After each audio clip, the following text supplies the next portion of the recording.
絆が伝説を紡ぎ出す。搭載。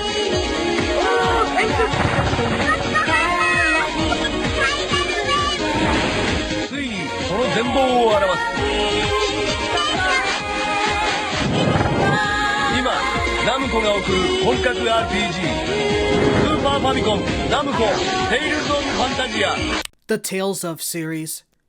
I fell in love with the Tales of series.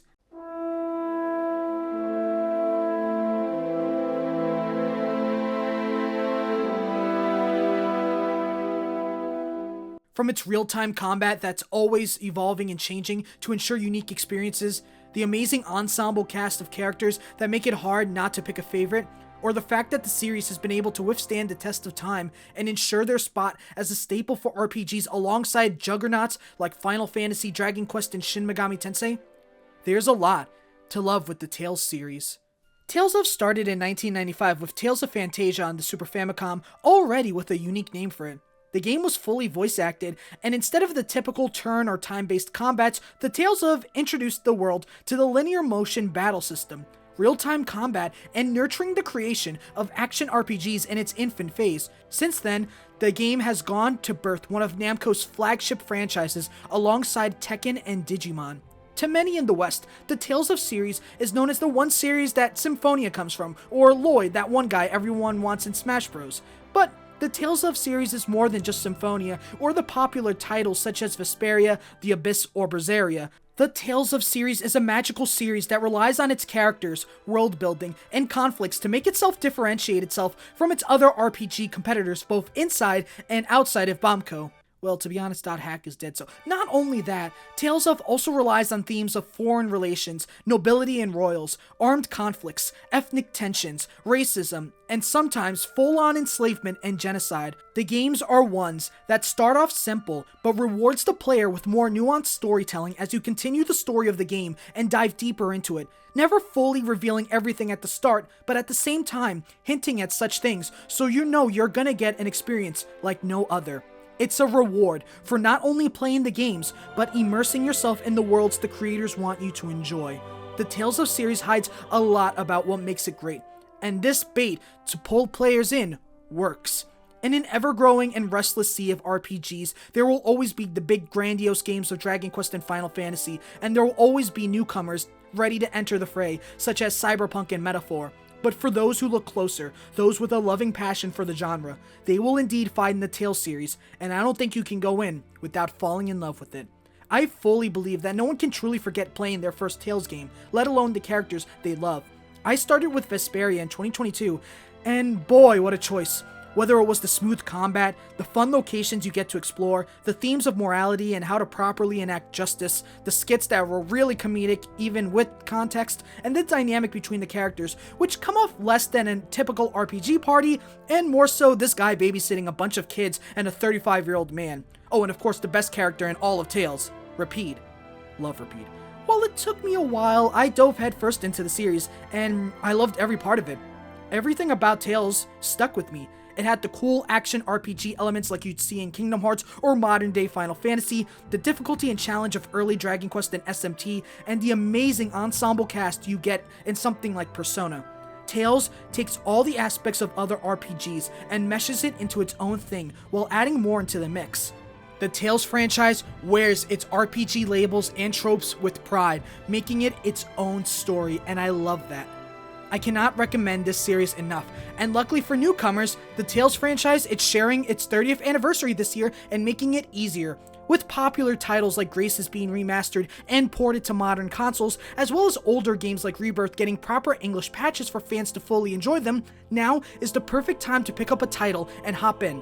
Aside from the sequels such as Destiny 2, Dawn of the New World, and Xillia 2, the former still not having a proper English translation, my hot take is that, well, you can start anywhere. To be honest, there really is no beginning point. You just gotta find the one that calls to you and stick with it. It's Vesperia. And even if you don't like your first time experience, head over to another one. The Tales series is always changing and never constant, giving players a new experience regardless of title entries.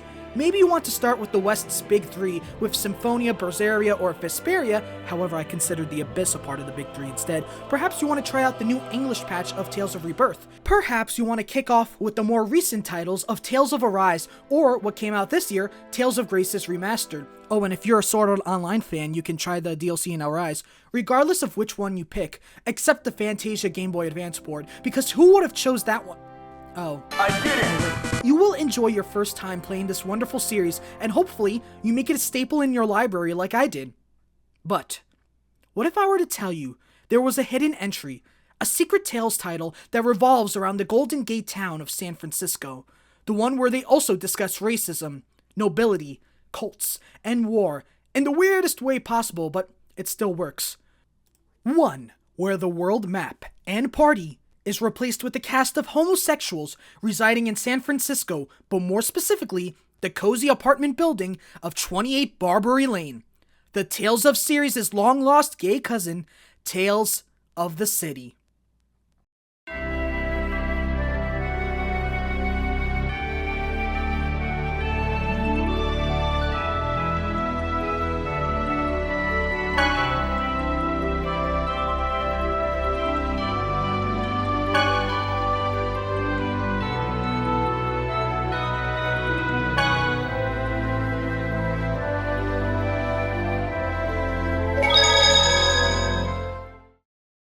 In the 21st century, queer literature is in a very awkward place.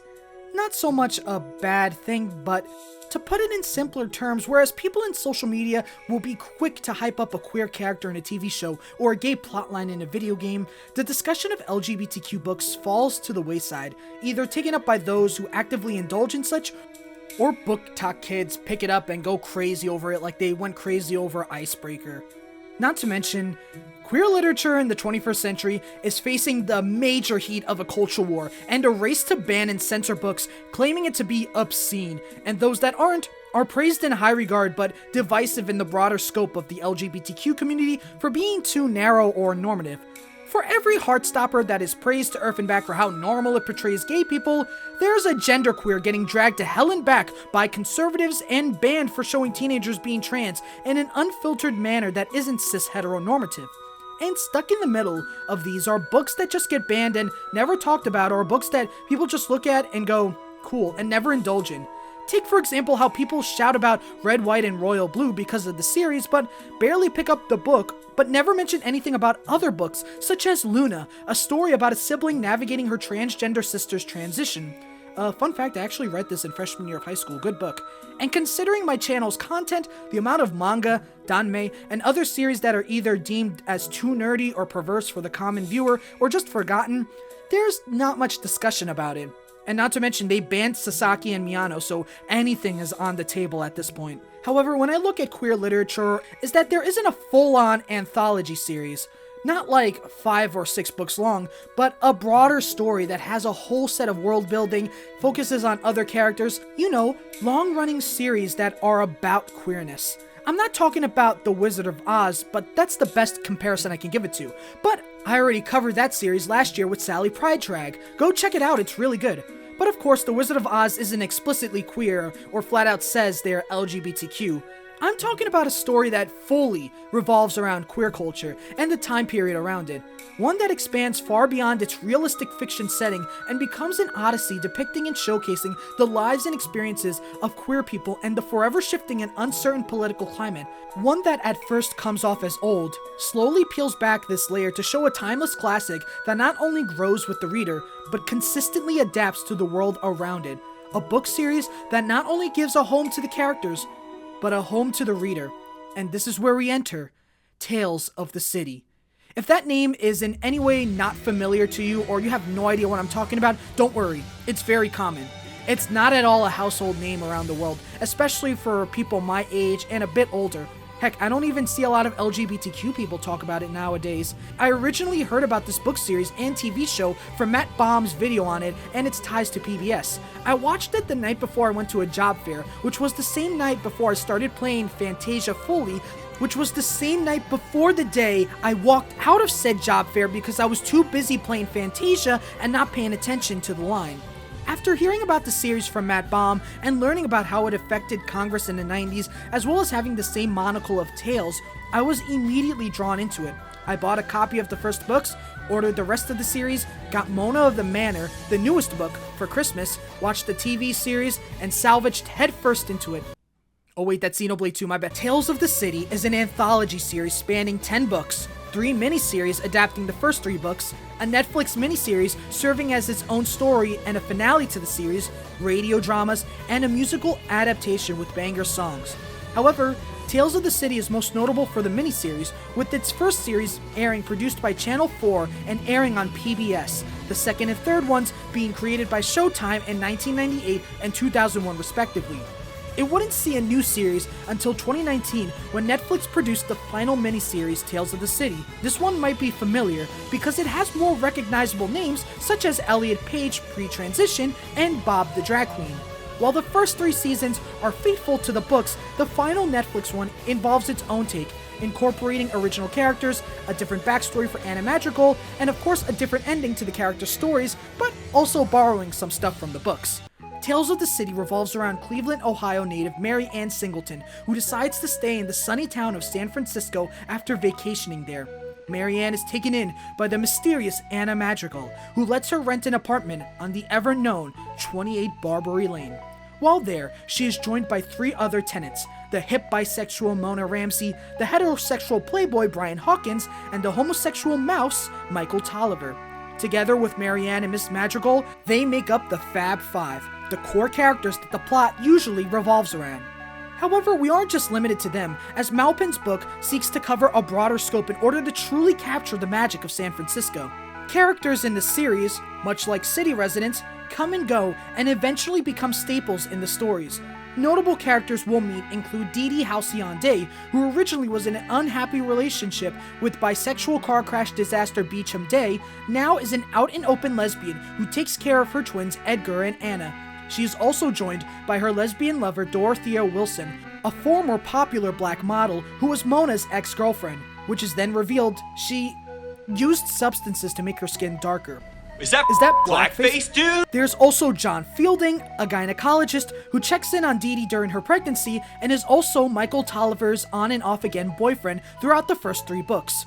Ren, a woman who's a famous fat model that Brian has an on and off relationship with, Connie Bradshaw, who knew Mary Ann from Ohio and quickly helped her adapt to San Francisco's lifestyle. There's a plethora of other characters that we meet and become more prominent later in the series, such as Brian's daughter Shauna, trans man Jake, Michael's younger partner Ben, who wears a Pac-Man shirt. So you know the series is owned by Bandai Namco. As you can tell by the long list I just said, Tales of the City is mostly character-driven. Tales of the City is a series that prides itself on its characters and the interactions between the cast. The series feels less like a drama with a few lead characters and more so an ensemble production meant to give each and every character their own story that the readers can follow along with and attach to.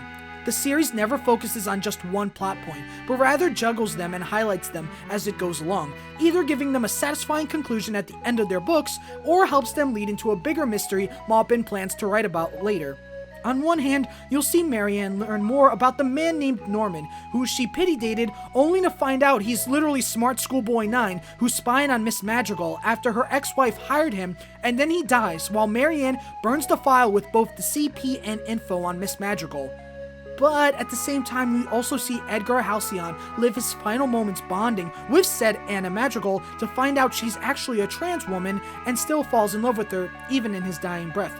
The characters and their goals all play a part into creating the story and developing the world of San Francisco. If there's one thing that helps with this character-driven narrative is the way Maupin writes the story. While he does follow conventional paragraph structures, at sometimes Maupin writes the character dialogue like a play, which feels like the characters are talking naturally and having a realistic conversation, which will lead the readers to feel off or lose focus if they're not paying attention. Take for example this page in book 1 where Mona and Michael are on a nude beach and Mona contemplates being an alternative lifestyle companion. The way the dialogue is written flows on the page with no conjunctions nor verbs, opting in to let the reader follow the narrative or signal who says what. Granted, the reader has been paying attention and knows what's going on and the context. Aside from such stories, Tales is not afraid to reference anything ranging from pop culture trends, world events, or obviously the political discourse around San Francisco and its legendary gay community. Each story and chapter serves as a time capsule to the discussions, controversies, and culture of the period he wrote it in, elevating Tales of the City from a compilation of stories to a historical document meant to give readers an idea of what was going on in mainstream society. This would range from something as minor as Michael and Brian discussing the rise of conservatism and backlash from the liberal 70s to something as grandiose as Dee Dee and Dorothea being survivors of the Jonestown cult, and then Dee Dee becoming a gay refugee after she and Dorothea fled Guyana and went rough riding down to Cuba. What's up, bitches? I think my most favorite one of these being mentioned is Proposition 8, mainly because this was in Book 8, which was made in 2010, and I stopped the book and realized, wait a second, I was actually alive for this part. Unlike the 70s sexual revolution or the AIDS epidemic, I saw this happen live. For context, Proposition 8 was a proposition that called for a constitutional amendment to ban same-sex marriage in California, which unfortunately passed, but got nullified by Obergefell v. Hodge and the 2024 California elections, which permanently repealed Proposition 8. Maupin approaches this by introducing Jonah, a Mormon who comes from Utah to California to campaign for Proposition 8. He meets Jake, the trans man we talked about, and slowly starts an intimate relationship, revealing that Jonah is deeply in the closet and believing that touch therapy from his pastor will help him fight the evil homosexual thoughts, and tries that out with Jake, much to his discomfort. What I like about this is while Prop 8 already passed at the time of this, Maupin illustrates the effect it has on Jake and Jonah. For Jake, it obviously sours his mood and makes him think negatively of Jonah, as someone who willingly campaigned to pass it, as Jake could feel his face flushing red, a sure sign that he was beginning to lose control, but he made no effort to temper his reaction. But with Jonah, he shows the moral doubts he has, as Jonah struggles to fully understand how he feels and accepts himself and his sexuality, having to either resort to his fate or Jake to keep him in check, with Proposition 8 being a reminder of the horrible thing he did. This might seem like a lot, juggling an ever-fluctuating cast of characters alongside plotlines that range from standard to outright larger than life, having to keep up with whatever new pop culture phenomenons occur around the time, and also focusing on your personal life too. It's all erotic, exciting, troubling, but mostly, it's new. And that's exactly what the writer, Armistead Maupin, was aiming for. To understand Tales, you need to understand the man behind it, who is a man I dreamt up, Armistead Maupin. Armistead Maupin was a man who grew up in North Carolina in deep Confederate culture, having an ancestor who served in the Confederate Civil War, going to the military and serving in Vietnam, and even worked with prominent conservative politician Jesse Helms as a journalist, and was acknowledged by Richard Nixon for his service. At first glance, Maupin seems like the American conservative, a man who has served in the military, worked with conservative politicians, been acknowledged by Nixon, declared himself a segregationist, and even called his black maid a racial slur. However, 1, he said it when he was a child, and thankfully his mom taught him not to say that, and 2, underneath the guise, Maupin was a closeted gay man, who although did have sexual relations with men at 25, never came out until 1974. And a big part of that was when he moved to San Francisco. From there, he worked with the Pacific Sun and then San Francisco Chronicle. Instead of publishing conservative propaganda and pro-segregation topics like he's Fox News, he did something different. He got gay. In 1974, Maupin decided to answer the questions the heterosexuals of San Francisco had through a fictionalized and more dramatic experience, embodying the experience through the new girl in town, Ann Singleton. From there, Maupin would continue to create short stories and publish them in the San Francisco Chronicle up until 1974, when they combined into one book, Tales of the City. Fun fact, Maupin had a gay quota in the San Francisco Chronicle, in which the gay characters must not reach around 1/3 of the population, or he had to cut it. Pretty much the editors and publishers were always watching to ensure the heteros outnumbered the gays. Similar to how manga is published periodically, Tales of the City was serialized in short stories meant to capture the life of San Francisco, and specifically made for the town. If you wonder why I discussed the structure of the story, it's because these 5 stories weren't one big book, but a compilation of stories strung together and being archived from its original format and adapted into novel form. From there, Maupin continued to recount and catalog his experiences in San Francisco through these stories. Every week, a new story, a new day, a new life. ranging from his ventures at the bathhouse, the switchboards of San Francisco, or even the people around him. In doing so, Tales of the City fits well in a newspaper in two ways. One, as a fictional story romanticizing the wonderful city the paper serves, but another as a reporting piece, a soft news story piece chronicling the lives, events, and gossip that buzzes the town of San Francisco. This leads me to the next part of my analysis of Tales of the City. I mentioned before that Tales of the City is a character-driven story, and more likely you are there to witness the characters and their antics drive the plot. However, if there's one big character that must be acknowledged, it's the city itself, San Francisco. To understand Tales of the City, its politics, culture, and why it works the way it does, you have to understand San Francisco's culture and heavy connection to queer culture in the United States. So, when people think of queer cities or revolutionary safe havens for queer people, the most obvious one is the concrete jungle wet dream tomato of New York City. And who can blame him? I mean, it's where Stonewall happened. And yes, National Park Service, trans people were there. Just because they were either drag queens, calling themselves homosexuals or transsexual/transvestites, does not mean trans people did not exist. Stop bowing down to transphobic fascists and have a backbone for once. Cause as far as I'm concerned, there is no LGB without the T, but there damn well is a Stonewall without NPS like you. So either stand up or don't stand with us at all, okay? Anyway, since then, NYC has been designated as the big spot for LGBTQ rights, or any LGBTQ event in the 20th century, such as the AIDS crisis, pride parades, Greenwich Village being the poster boy for the gayborhood around America. But lo and behold, there are other cities that are melting pots for queer history, be it Boston, P-Town in Rhode Island, Chicago like my friends tell me, or the city we're going to talk about today, San Francisco. San Francisco's queer history is something that should not be overlooked, and every LGBTQ person should definitely at least learn about it, whether or not you're a native or not. I already mentioned a bit of San Francisco in my Senado video, Harvey Milk, the first openly out gay man elected into office, but he's just the tip of the iceberg.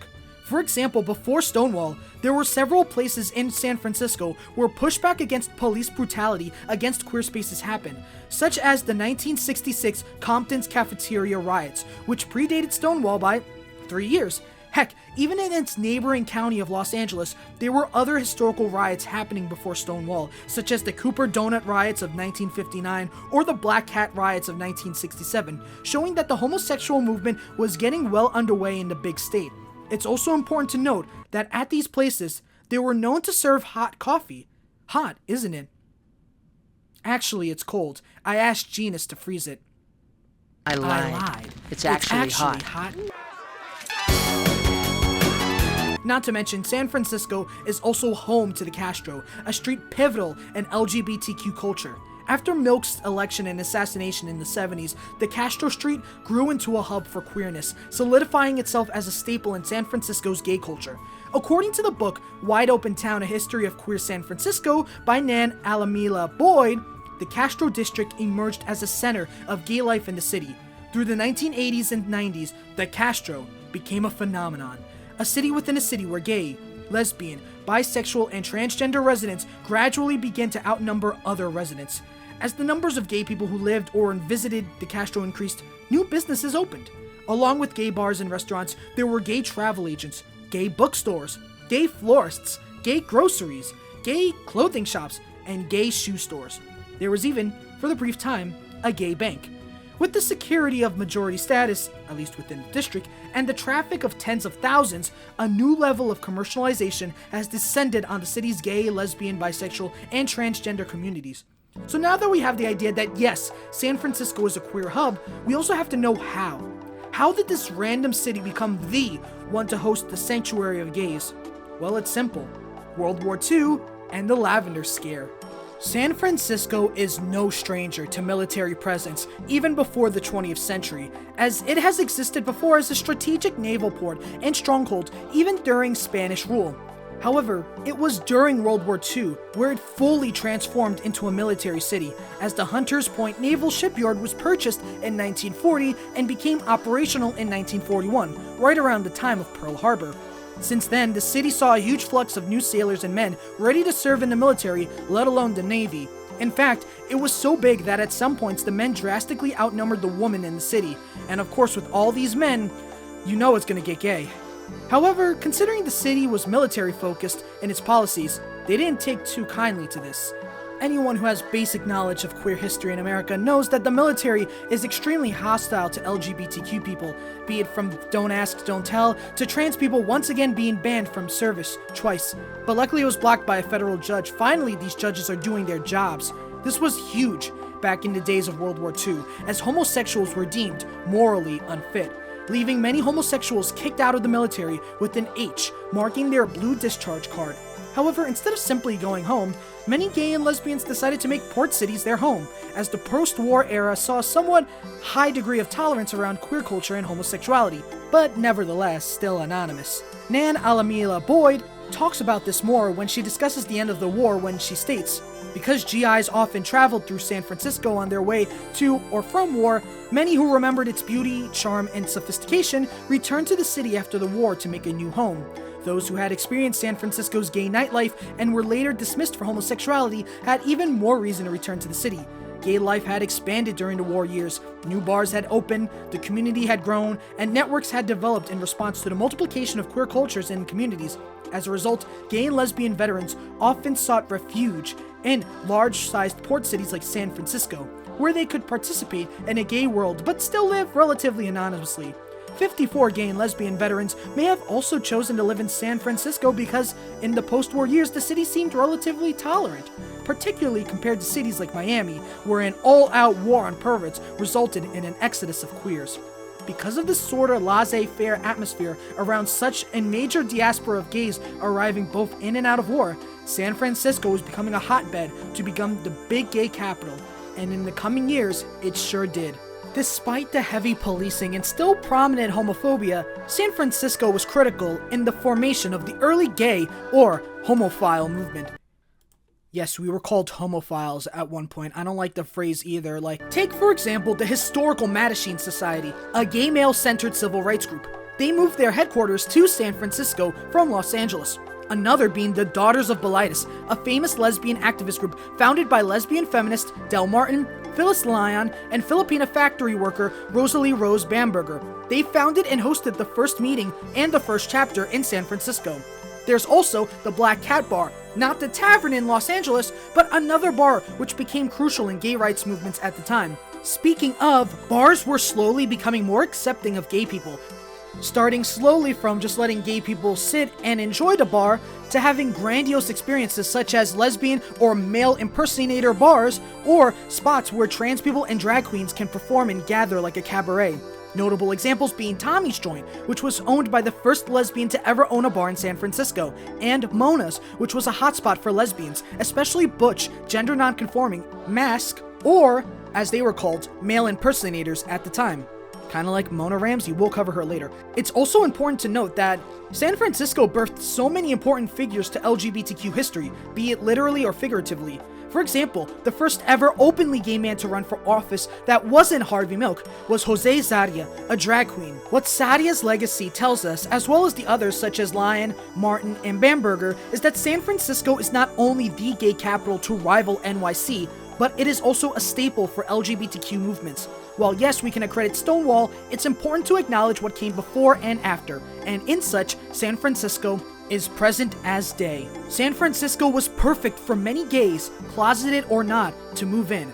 Perhaps the homophobia of their town chased them out, the desire to dress as the opposite sex freely without heavy persecution, the desire to find a woman and break free from the heavy sexist norms of being submissive to a man as a woman, or for a certain writer from North Carolina to live freely and catalog the adventures, mishaps, and people living in it. After understanding San Francisco and its climate, as well as Armistead Maupin's background, Tales of the City takes a whole new meaning. Tales of the City is Maupin's journey through queerness. Every short story and passage becomes now a deeper dive into Maupin's life and his identity now that he is able to fully be his true self. Who was once a promising conservative journalist ready to write about why minorities are bad, now is an open gay man sharing the joys and excitement about this new frontier San Francisco and the ability to finally be openly gay. What I like about this is because Maupin isn't a native and he's also learning more about San Francisco as he writes, the reader goes with him as we explore and learn more about the city. Take for example Michael's participation in the underwear competition in book 1. Whereas the focus is on Michael and eventually John seeing him, the setting and story is written as some sort of horny adventure that not only romanticizes what would be a typical event at a bar, but also highlights Maupin's libido as he writes about the sexual attractiveness of the men. Okay, I had to put a little warning about that. That was a bit too much, but this video's not going to be as horny as that. Oh my god. As much as Maupin writes about his new adventures and fun times in the gay community, he also indirectly highlights the flaws of the gay community and the issues he spotted. In book 1, he showcases the racism, sexism, and classism still present even as a marginalized group. To go back to John Fielding again, John was originally a part of the A-gays, a group of elite white, able-bodied homosexuals who looked down on other queers that weren't prestigious as them, which eventually causes John to leave. This plot element serves as a commentary about hierarchy in the gay community and how class status causes a lot of gay men, predominantly cis white gay men, to bypass some of their statuses as homosexuals and push down on others not as fortunate or as passing as them. This is a trend we see come back in the miniseries in 2019, which is executed very well and results in one of my favorite pieces of dialogue ever. We'll get back to the dinner scene later. Another discussion that comes up in the book is the idea of being outed or closeted, which I feel is one of the more divisive parts of the series, as it really showcases Maupin's philosophy of how he doesn't like being closeted, something which becomes highlighted in his directing of Tales of the City, something Matt Baum brings up in his video. In book 3, Michael is having sexual relationships with a famous actor, which is identified simply by blank lines. In the real world, this correlates to Maupin's relationship with famous actor Rock Howard. Oh my god, I accidentally confused Hudson with Howard. Oh my god.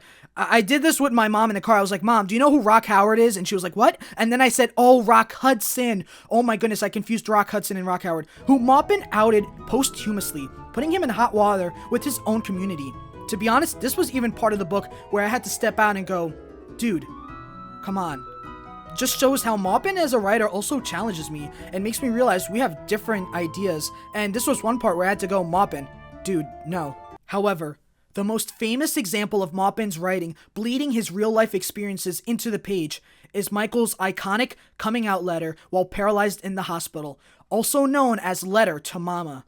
So remember in the beginning I brought up Maupin being raised in a vehemently conservative household and being surrounded by the stereotypical but typical conservative and American patriot lifestyle a lot of conservatives nowadays trick men my age into thinking it's still possible? Well, as you can tell, his parents didn't know he was gay, and since he was making a name for himself in San Francisco's community, it'll only be time till they knew. So Maupin instead decided to come out to them himself via his own story. For context, Michael suffers from a paralysis attack that leaves him hospitalized, only to see a letter from his mother. His mother wrote about joining the Florida Save Our Children campaign of Anita Bryant, one of the most prominent anti-LGBTQ figures in America. In response, Michael asks John to write out a letter to her, resulting in one of the most iconic coming out letters in not only LGBTQ literature, but in LGBTQ history. And as for Anita Bryant, on December 16th, 2024, the same day the Life Bottles English patch of Tales of Rebirth dropped, she is now dead. To that I have to say,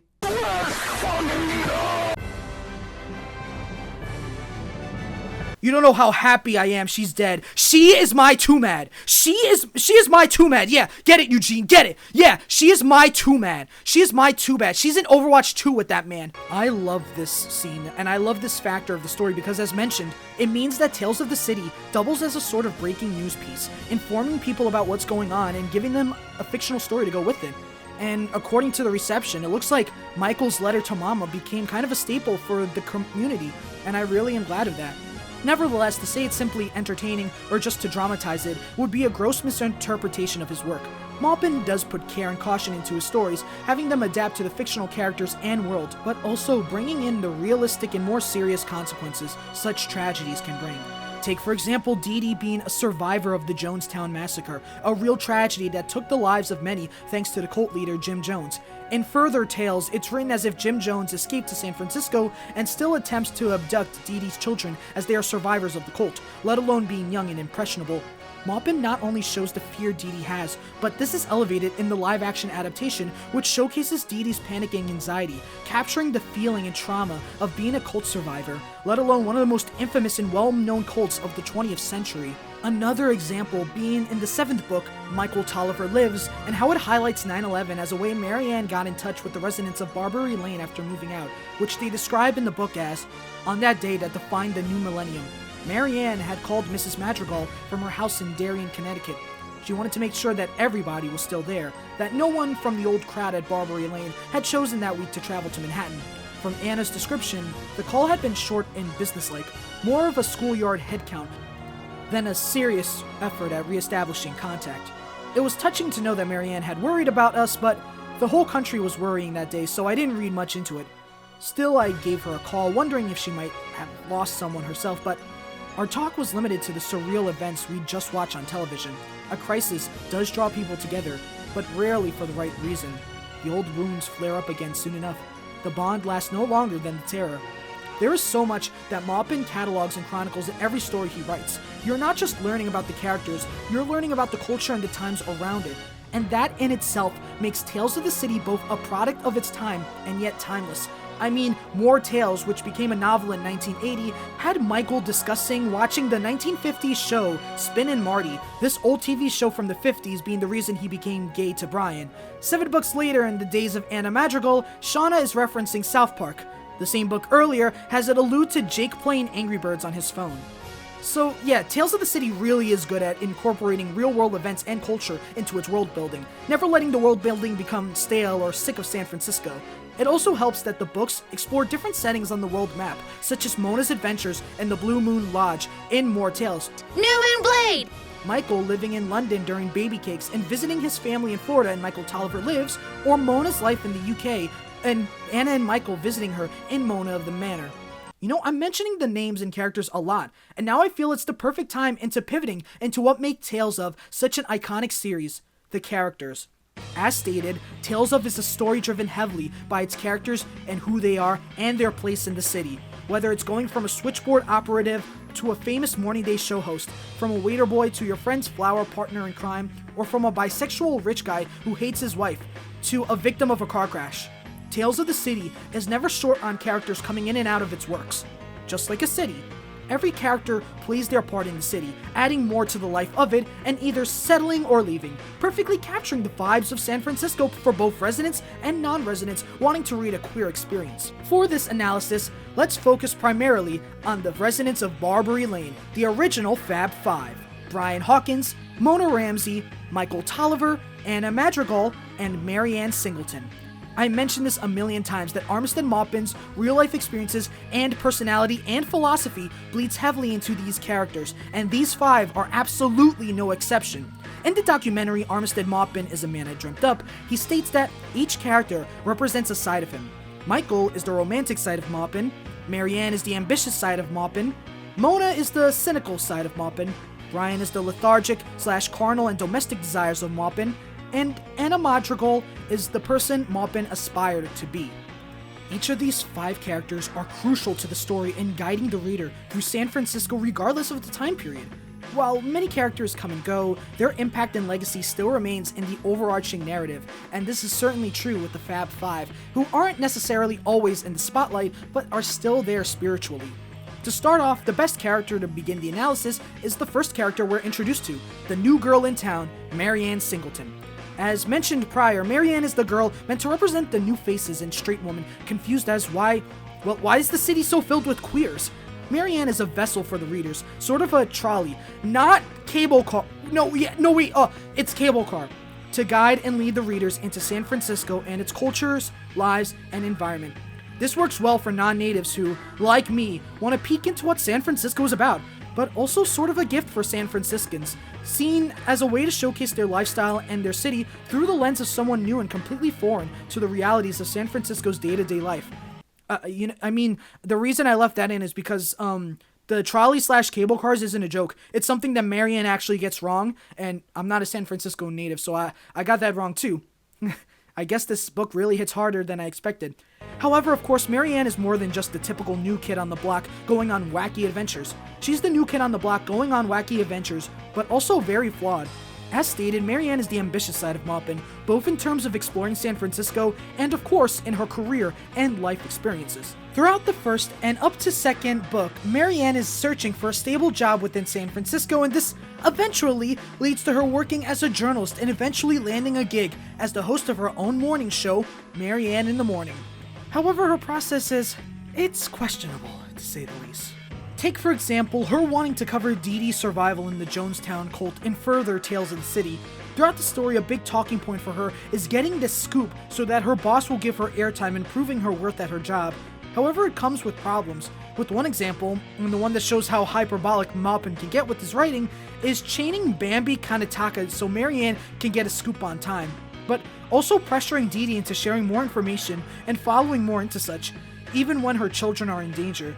It shows not only Dee Dee's patience running out for her, but how Marianne's ambition and persistence overcomes her own humanity and rationale, even that her friends notice such. This is the key part of what makes Marianne Marianne, as it was obvious from her impulsive decision to live in San Francisco when she was just on vacation. Marianne is impulsive and doesn't think ahead. For every choice and decision she makes, there is a heavy drawback that, at most times, hurts others in the story. While it is important to follow her dreams, she also doesn't fully process the ramifications such has, and this is best shown in Book 6, Shore of You. Keep this book in mind because it's going to come back a lot. In Book 6, Marianne reunites with her ex from more Tales of the City, Burke Andrew, a journalist who lost his memories investigating San Francisco's cannibal cult. After chatting and reconnecting, Burke discusses how he wants to start a morning talk show in New York, and seeing Marianne, he decides to reach out for her, and the opportunity comes for her. However, there's a problem. Marianne is in a relationship with Brian. Not only that, she also was raising Connie's daughter after she dies in childbirth, Shauna.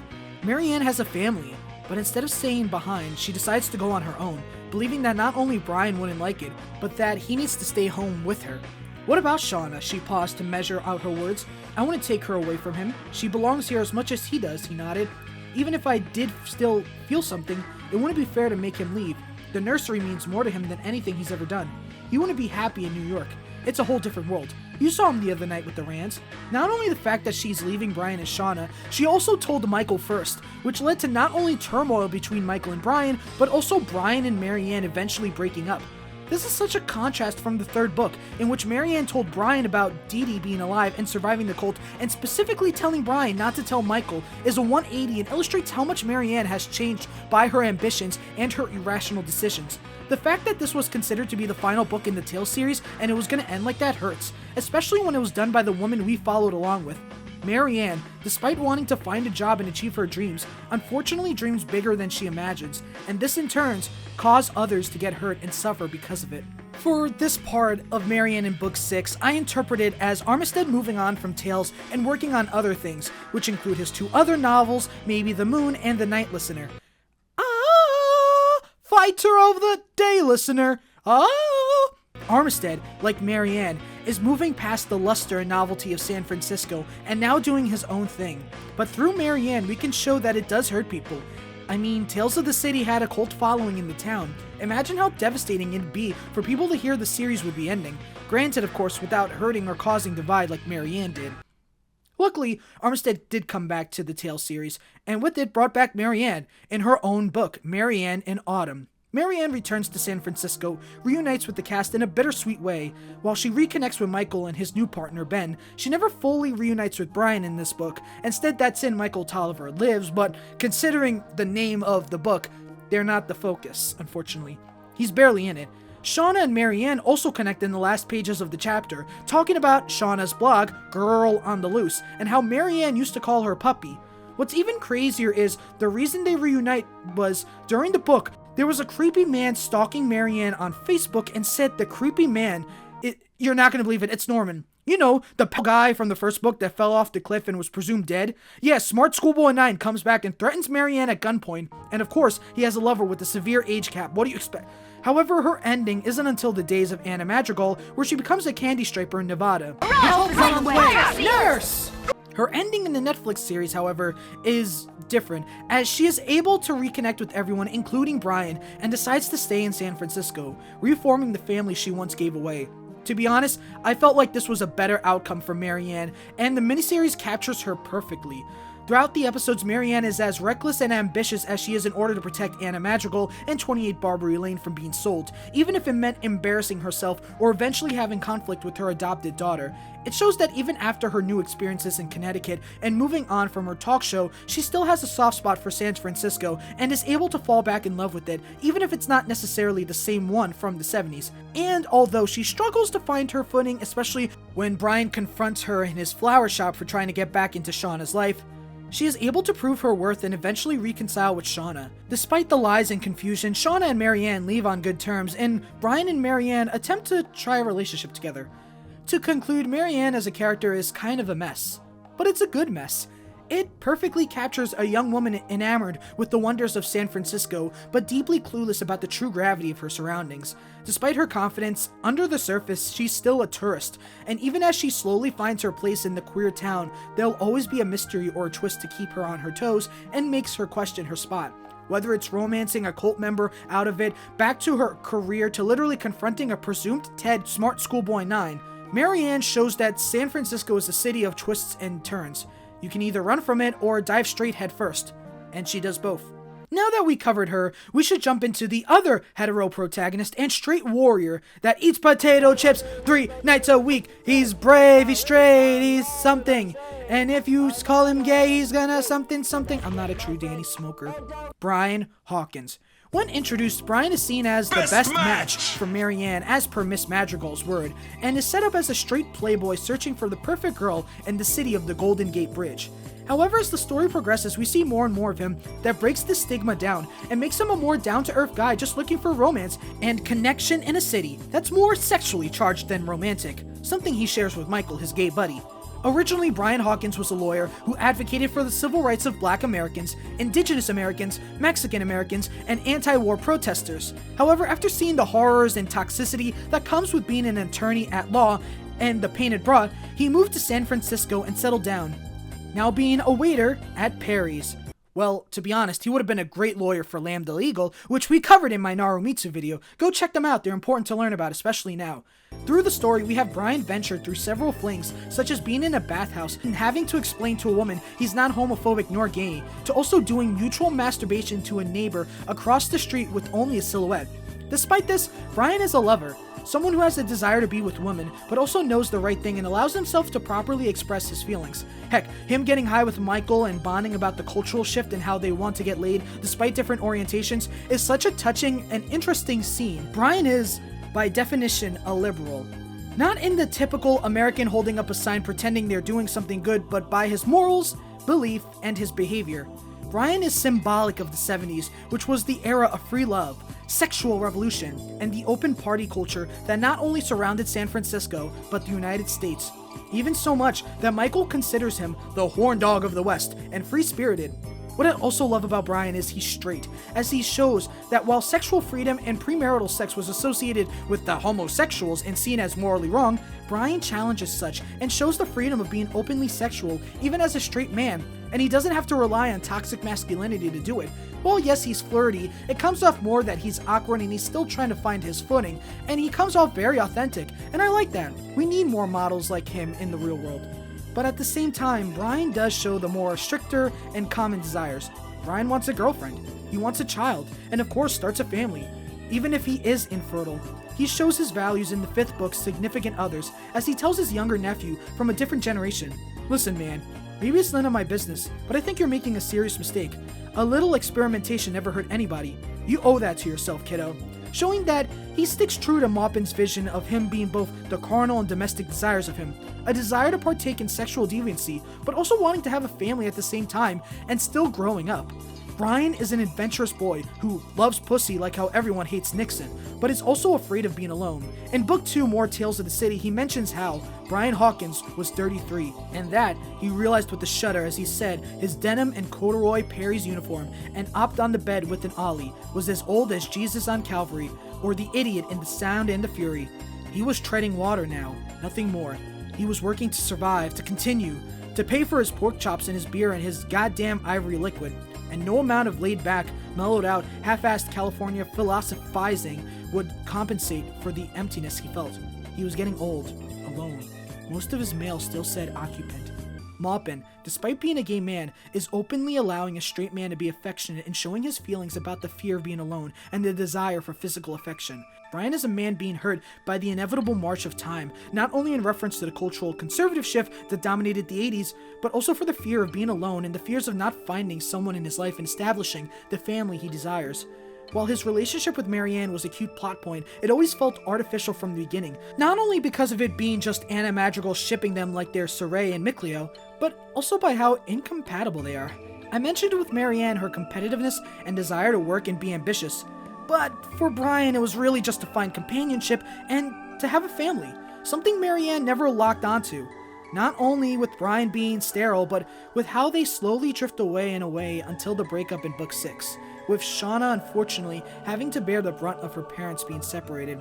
Marianne and Brian's relationship was always a bit off, as even Michael noticed it in Baby Cakes when Maupin wrote, "Maybe it was the liquor, but something about Marianne's demeanor seemed curiously artificial to Michael. She hung on Brian's arms throughout much of the meal, laughing a little too loudly at his jokes, gazing rapturously into his eyes, looking more like the little woman than Michael had ever seen her look. When her gaze met Michael's for a split second, she seemed to sense his puzzlement. What this shows is, despite Brian's age and experience, he's immature. He struggles to form a true relationship, and at times, he becomes artificial or awkward in love. After the eventual breakup with Marianne, he continues on being a single father to Shauna and supporting her on her suggestive Girl on the Loose blog. What this tells us is Shauna took heavily from Brian's free-spirited life before he became a couple with Marianne. It works, and Shauna's a fun character to follow. For Brian's ending is a bit controversial for me. You see in the books he ends up together with Ren, and knowing that Ren has been with Brian in the story since Significant Others, it works perfectly. Both their free spirits complement each other, and Maupin sending off together was good. But in the miniseries, seeing him ditch her for Marianne, it kind of felt wrong. Like, yeah, Marianne got a redemption arc, but Ren being written out just felt wrong, mainly for Brian's sake. A big part of Brian's story was to overcome the pain Marianne left him in with Shauna, being there for her and finding his light to be free-spirited yet caring for the family in his life. While I am happy that Marianne and Brian got closure with especially what happened at the end, I wish it was done better. To wrap up with Brian is a free-spirited, low, die-hard boy who has had his ups and downs in the story, but concluded as not only a symbol of the freedoms the 1970s brought, but also became a great father and friend, and a proud LGBTQ ally. Honestly, I kinda wish I had a bro like Brian in my life, just a straight guy willing to bond about getting laid or talking about whatever goes on. He just seems like a cool guy who would talk about his sister while also overcoming his challenges and looking past discrimination. Kinda like Titri from Tales of Rebirth. Speaking of bros, it's time we cover the baby cakes of 28 Barbary Lane and the coolest of the bunch, the cynical bisexual redheaded Mona Ramsey. When we meet Mona, she is very much a more hip and laid back as she rummages through Marianne's garbage to get a read on who she is, and also is openly free with her body, exposing herself to Marianne. However, as the story progresses, we see her break down the more druggy laid-back vibes she gives as a tough woman who's not afraid to stand up for what's right, as seen in Mona vs. the Pig, where she stands up to Halcyon's sexist attitudes. Nevertheless, Mona also has doubts about her place, whether it was her place in Michael's life considering himself an alternative lifestyle companion, or her career goal, motivating her to go to Nevada and work at a brothel, Blue Moon Lodge, and meeting Mother Muka, moving to Seattle, which was considered the San Francisco of the 80s, to eventually settling for a green card marriage with Lord Teddy Ruffton so he can live in San Francisco. As you can tell, Mona's character is all about finding a place, finding somewhere she can uniquely call her own. However, Mona is also finding somewhere in her queerness. As mentioned prior, she asked Michael about being an alternative lifestyle companion, and her clamoring around Michael as a gay man.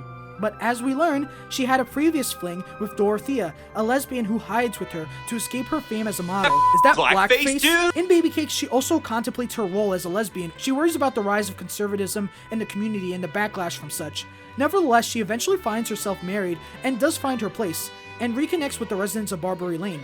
For example, surprising Michael in the manor in Baby Cakes, or traveling with Anna to the island of Lesbos and vacationing with her in Shureview. Despite this, she never becomes a permanent fixture to the plot again until her own book, Mona of the Manor. As for her fate, She unfortunately dies of breast cancer between Shoreview and Michael Tolliver Lives, with the characters mentioning her and talking about how much they miss her. To be honest, I understood this choice by Maupin, as Maupin has said Mona is the cynical side of him, and I saw it as Maupin ending his cynical and more pessimistic attitudes about San Francisco. But I still find myself reading through the later entries and watching the miniseries going, thinking, man, I miss Mona. Even feeling like the miniseries was missing someone. That person, well, being Mona. Luckily, the newest book, which was published last year, gave closure to her character, Mona of the Manor. With this story, it fully feels like Mona found her place in the UK, as she reunites with Anna and Michael finds another fling with Wilfred. Even so much that she eventually uses the phrase, go back to have a cup of tea, something she thought she'd never say.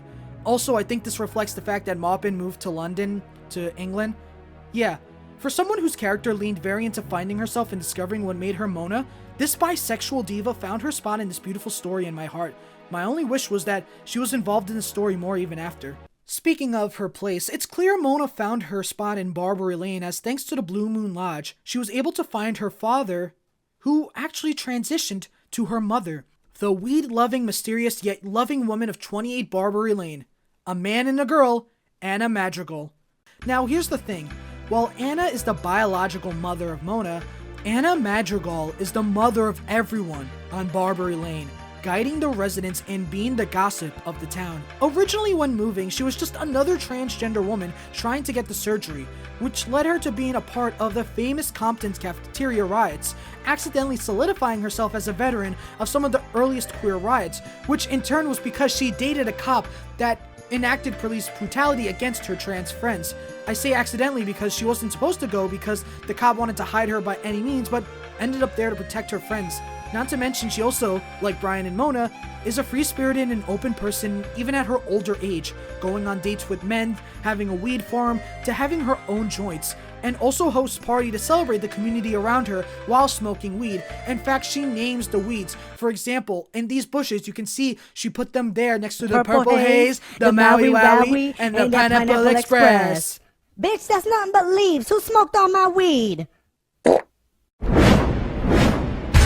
Nah, son. .com. Anna is always celebrating the people in her life and bringing others together, even as age gets to her. What differentiates her from her daughter and adopted son is that she has years of wisdom behind her. Being the daughter of a brothel owner and struggling to maintain relationships with men even pre-transition, running away and leaving behind her family twice, navigating the struggles of being trans during an age pre-Stonewall and pre-gay liberation, eventually finding herself in Barbary Lane and starting a community. Through her lovers, such as Edgar Halcyon and even the guy in Lesbos, as well as her past, Anna gains wisdom. She gains the experience of being an open queer person and helps guide the residents through their new life in San Francisco as much as she can. Take for example in book 2, after Mona wants to know about Anna's anagram name, but at the exchange that she invites Brian over for dinner. After explaining how she was hurt by her previous flings with Brian, Anna says, "Oh Mona, we're all damned fools. Some of us just have more fun with it than others. Loosen up, dear. Don't be afraid to cry. Or laugh for that matter. Laugh all you want and cry all you want and whistle at pretty men in the street, and to hell with anybody who thinks you're a damned fool." She lifted the wine glass in a toast to the younger woman. "I love you, dear, and that's what makes you free to do anything." What I love about this quote is it's a double entendre. Not only is it Anna being the landlady that looks out for her tenants, but Anna being the mother she failed to be to Mona earlier in her life. But it works in her favor, as after all, she was a worm of a man, but she's a hell of a woman. That's another factor about Anna, her being trans, but more so her being a mystery. When writing Anna, Maupin was always vague about her and her gender identity, only just calling her an old woman. However, as the story progresses and we get hints that she's more than she sees, and the second book hits and we find out Mother Muka has the same name as Mona, we then realize the connection between the two. Despite this, she still always carries a mystery around her, never fully disclosing everything about her, but waits till her children do more digging and invest time into discovering what makes Anna Madrigal, Anna Madrigal. In other words, Anna Madrigal is like San Francisco herself. Maupin depicts Anna Madrigal not only as the lifeline that connects every character, but the beating heart and image of what makes San Francisco to him. In Shoreview page 42, Michael reflects with fact about Anna Madrigal, and Maupin writes, "But he had been gone for 2 years, Marianne and Brian even longer. His employee, Polly Berent, occupied his old digs on the second floor, and the rest of the house was inhabited by people whose names he hardly knew. Except for Mrs. Madrigal, of course, who seemed constant as the ivy. Showing that not only is Madrigal the mother that glues everyone together, but that Maupin keeps it constant, so that Madrigal is to him the embodiment of San Francisco, an individual who is mysterious, full of wisdom from her life, someone who's built from her own struggles and identity, and someone who seeks to help others and remain a constant for anyone. I interpret this as Madrigal being Maupin's true feelings of San Francisco, an adopted parent meant to guide you and resemble a place called home. Madrigal is the city, and the residents of 28 Barbary Lane are her family and friends, her children. You make that you grow who you are and benefit each other. This is, as Anna Madrigal puts, her logical family, which is why it's so heartbreaking and or bittersweet when we see the characters slowly move away from 28 Barbary Lane into their own lives. On one hand, it's people parting ways due to career changes or the ever inconsistent way life works. But it can also be seen as Madrigal's children blossoming and leaving the coup as fully grown adults, finally finding themselves wherever they are. But regardless, she's still there, present as Ivy. Her devotion to her children, her passion to care for others, and her mysteries are such a huge driving force to the story, which is why her ending is bittersweet to the max. In both the books and the miniseries, it ends with her dying peacefully, with her ending in the days of Anna Madrigal symbolized by the monarch butterfly, which according to Paradise Monarchs symbolized the connection between life and death, especially to Mexican Americans. When Maupin writing, she looked down and saw Jade beaming up at her, pointing to a sign on the front of the butterfly. She could not read it from this height and angle, but she assumed it bore her name, a name she had chosen herself by way of reparation all those years ago, symbolizing that the butterfly is her soul moving on from this world. Well, in the miniseries, it's more somber, as she passes away peacefully on the porch. It felt like a family member passing away, and the way they showcase Anna's death it's heartbreaking. With the way the cast says, I thought she was gonna live forever, and the episode ending with them lighting lanterns to release to the sky. It was so heartwarming and heartbreaking, I'm not gonna lie. I cried. I cried at exactly 3 a.m. to this ending because of how impactful it was and how it was to the finale. Heck, I'm even tearing up now reading this as I record. At 3 a.m. watching this, finished all the books, watched the other miniseries, and listened to the soundtrack of the musical, I thought, this really was the end of the story. I think the biggest part of it was, well, she was a mother. She was family for not only the residents of Barbary Lane, but for the viewers who went in such... She was there since the beginning when Marianne first saw the advertising to see if it was right, to the very end where she passes away. Anna Madrigal was special. She was the living, beating heart of San Francisco and the community around her. And even though she passed, the cast of Tales of the City was right. She is gonna live forever.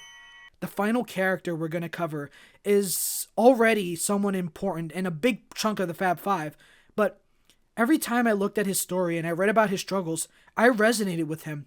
The romantic side of both Maupin and Barbary Lane, Michael Tolliver, aka Mouse. Right off the bat, we knew he was going to be different, as, unlike the other residents, we meet Michael at the local supermarket after Marianne met his partner Robert.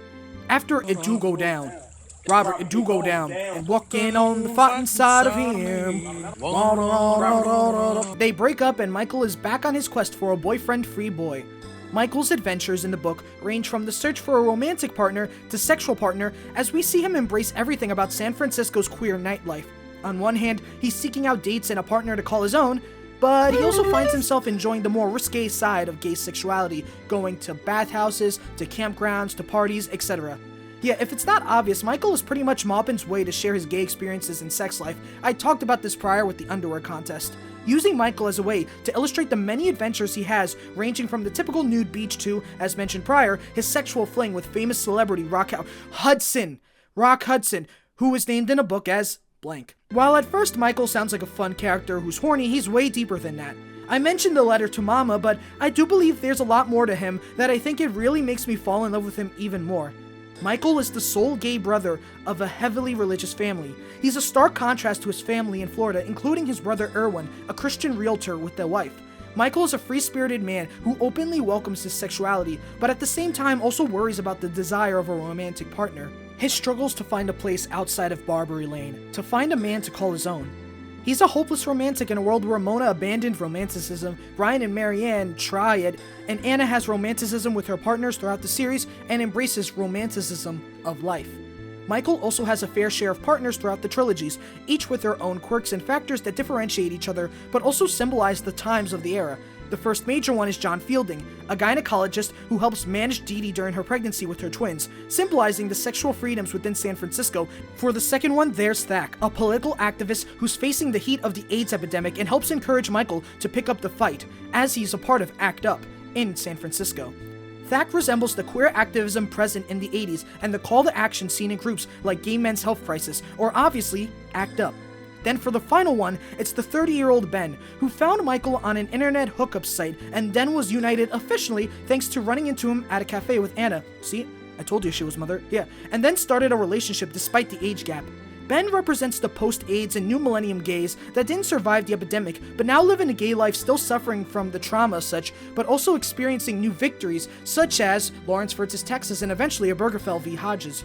Nevertheless, I always felt like there was an atmosphere of tranquility around Michael in the first 3 books.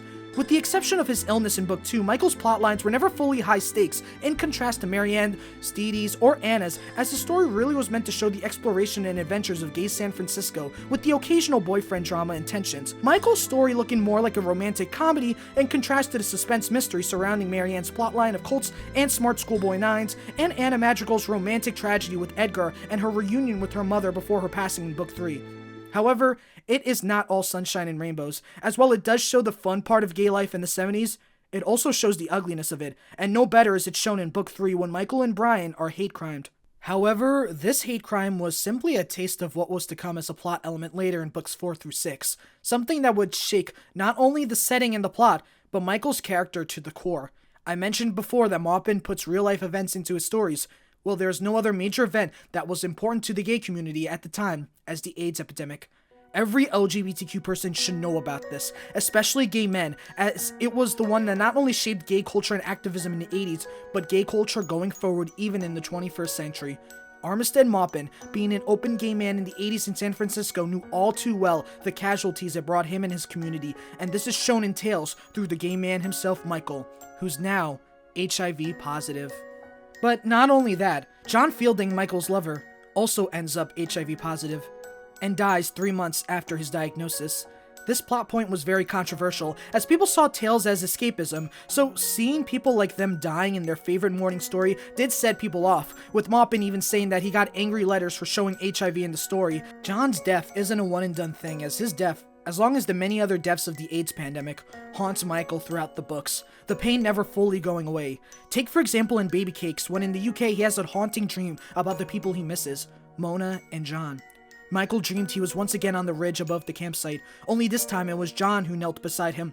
"Look," John whispered, "look who's down there." Mona emerged from one of the tents, so tiny she was almost unrecognizable.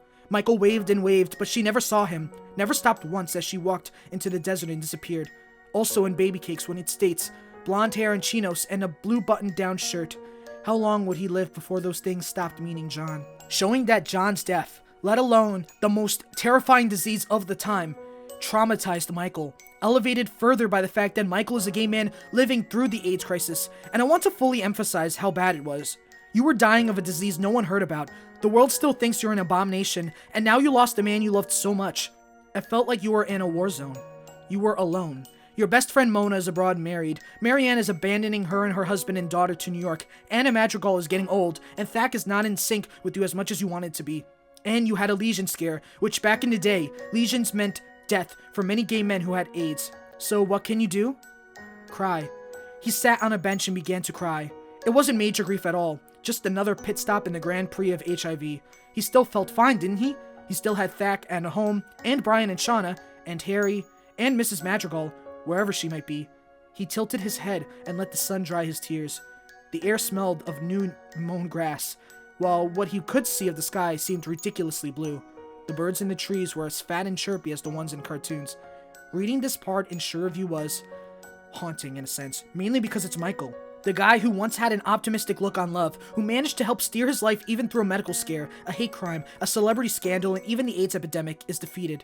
A man who was ready to make his home in San Francisco, away from the hateful homophobia of Florida, the one surrounded by friends, family, and embracing the sexual freedoms of his time, is defeated, left crying on John's bench. Even after a false alarm from HIV, it still hurts. It still feels like you are in the Grand Prix of HIV that ends in death. I think this hits hard for me because seeing a friend cry, the idea that so many like me were like this in real life at the time and never lived to tell this story, is something I thought about while reading. What about people like me? What about people like Michael who didn't make it, who didn't write their stories down? As the books went on, Michael recovers and goes back to an older version of his younger personality. With Ben, he's back to being open and more optimistic. He also understands the reality of living with HIV and being gay, as well as learning a new perspective through Ben, someone who didn't live or experience such bluntness that he is. He's able to live, such as the title of the book, Michael Tolliver Lives. Despite this, Maupin does show the long toll it took on Michael. As in the miniseries, after Ben goes through his stuff, Michael just cries about it, saying how he felt invincible, how he was sure that they were going to be untouchable. I love this because in contrast to the angry gay men who were transphobic and racist, who attacked Ben for not being, well, racist and transphobic, he was someone who just wanted a community again, and Ben was able to give it to him. Even with the struggles, he was able to manage and make his home again. There's one line in Michael's dialogue from the miniseries that stuck with me, one that shows that Michael's living in the now, even though the future he envisioned was destroyed and the past he had was lost through the AIDS epidemic. The one where he says, the sense of freedom, of fun, the feeling that the future was ours because that was really what was taken from us, because we were so young and we felt invincible, but we weren't. In other words, Michael doesn't have a past or a future. Now is all the time he has. However, Michael decided that he doesn't even have a past, but he's him, and that's the source of his power. He's not gonna lose. In Michael Tolliver Lives, it shows that even with the AIDS epidemic and the death of his best friend Mona, he's still gonna live on and no longer let the past haunt him. To me, I felt like Maupin put the most effort into Michael, and it shows. Most of all, most importantly, the big key factor, Armistead Maupin and Michael Tolliver are journeying to discover the meaning of one's birth. Now that I covered all of Tales on its own, it's time to go back in round to connect it to its long-lost cousin, Tales. Let's compare the two series, or more so, the two Tales. Alright, let's start with an easy comparison. Both tales have indignation in it, the most powerful spell. In Book 5, indignation is said, followed by a racial slur. This is a reference to Tales of Arise, for not only its themes of racism and supremacy, but also because someone thought it was a genius idea to put indignation in the 4th boss fight when not only you don't have all your party members, but as a part of the game or the story, items are super scarce without backtracking, so you're gonna end up pretty much using all your items in this battle if you suck like me. And in Book 3, Marianne captures and chains Bambi in the basement of 28 Barbary Lane so she can get a scoop. This is a reference to Tales of Berseria, in which Velvet is chained and pretty much forced to feast on demons for 3 years until she is released. And in Book 3 as well, Prue has a dog named Futon, which is the reason she encounters Luke, aka the guy who's behind the Jim Jones massacre, as he fled Guyana and used his clone as a scapegoat. This is a reference to Tales of Vesperia, not for anything specific, but for the fact that Vesperia has the best character in all of Tales, Rapide. Rapide is by far the best character in all of Tales. Okay, that's enough of the jokes. Anyway, to start with comparing two franchises that are drastically different, let's acknowledge the first easy comparison, their legacy, their impact to not only their respective genres, but also to the world around them. For starters, as mentioned prior, there weren't many mainstream queer anthology series that properly captured gay lives without heavy censorship, let alone lesbians, bisexuals, and transgender lives in an unfiltered and more natural essence. Tales of the City changed that. Once it jumped from the humble chronicle to the paperback, Tales of the City was becoming a full-fledged series that not only showcased and romanticized the life of San Francisco, but it also told an authentic story of LGBTQ identities and their relationships, not censored or coded, full-on open and queer. Not to mention, Tales of the City came at a perfect time and never stopped being irrelevant. It showcased the sexual liberation of the gays in the 70s and the new frontier San Francisco was embracing, the cruelty of the AIDS crisis in the 80s, and the rise of conservatism, and eventually cut to a new millennium showing the progress and drawbacks throughout the year. While many still process the choices and pains of the 90s, Tales of the City was a journey that traveled with its viewers. It serves not only as a news article documenting the lives of people during the time, but also a scrapbook for those who lived it. It was people's unfiltered lives, and for queer people, Where censorship and erasure of gay stories are more prominent than ever, it was a shining star, one to help illuminate people, one to tell gay people around the world, you're alright. Tales of the City was a trailblazer meant to show the world queer storytelling, and in a world where LGBTQ books and movie censorship is at an all-time high, it's important more than ever for the series to shine. Alongside Tales of the City, Tales of series has left an impact on RPGs itself, and despite its lack of notoriety in the West, Tales of was, and potentially is, considered the third most popular RPG franchise in Japan, right behind Final Fantasy and Dragon Quest. But in my opinion, another big part of what makes Tales has its legacy today is its innovation. What made Tales of stand out in a sea of RPGs was how they actively tried to differentiate each other in different ways. Take a look no further than Tales of Fantasia itself. A big factor that no one brings up when discussing Fantasia is that if you look at its production and release, it was facing an uphill battle.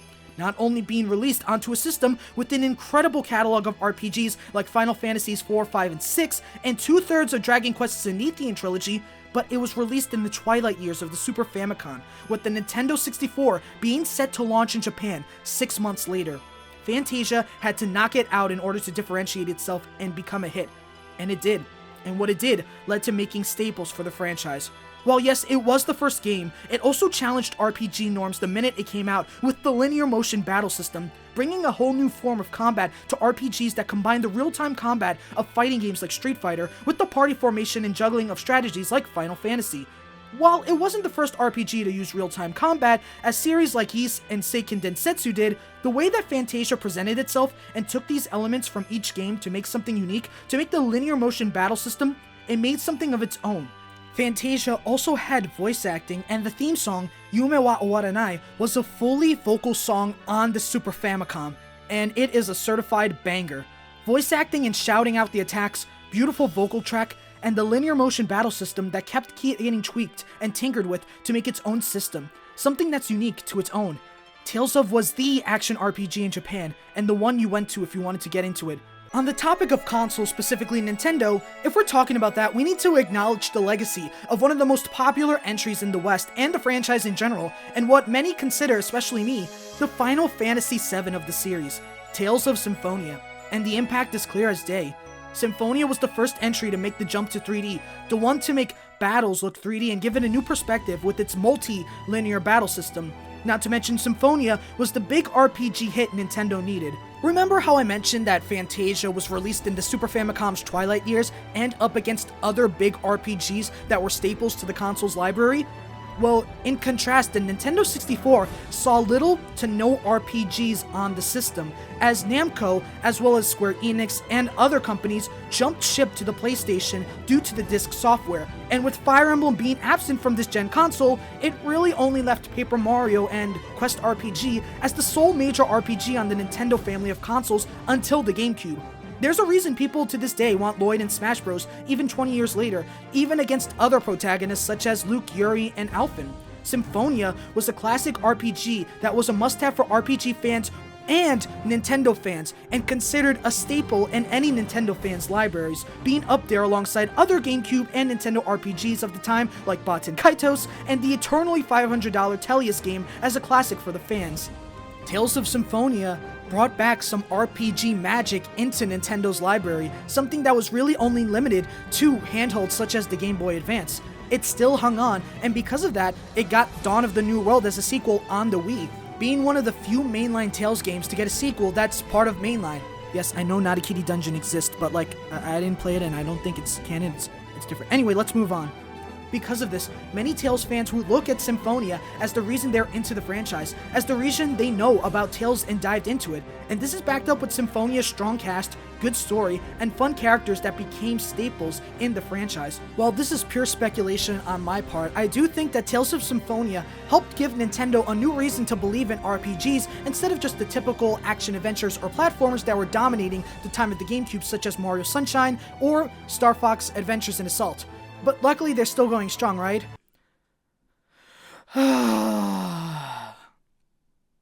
I miss Star Fox. With this, it's shown how both Tales of and Tales of the City have an impact in their respective genre, being pioneers and making their own space for themselves and the way they present to each other. They have their unique qualities that help define themselves and bring a community around something that wouldn't necessarily be seen.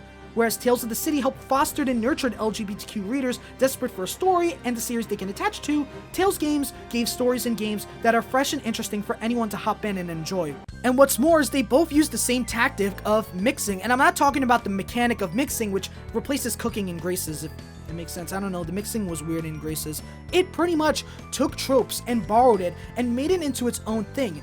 This video, by Gaming Productions, argues that Tales of is the battle shonen of RPGs.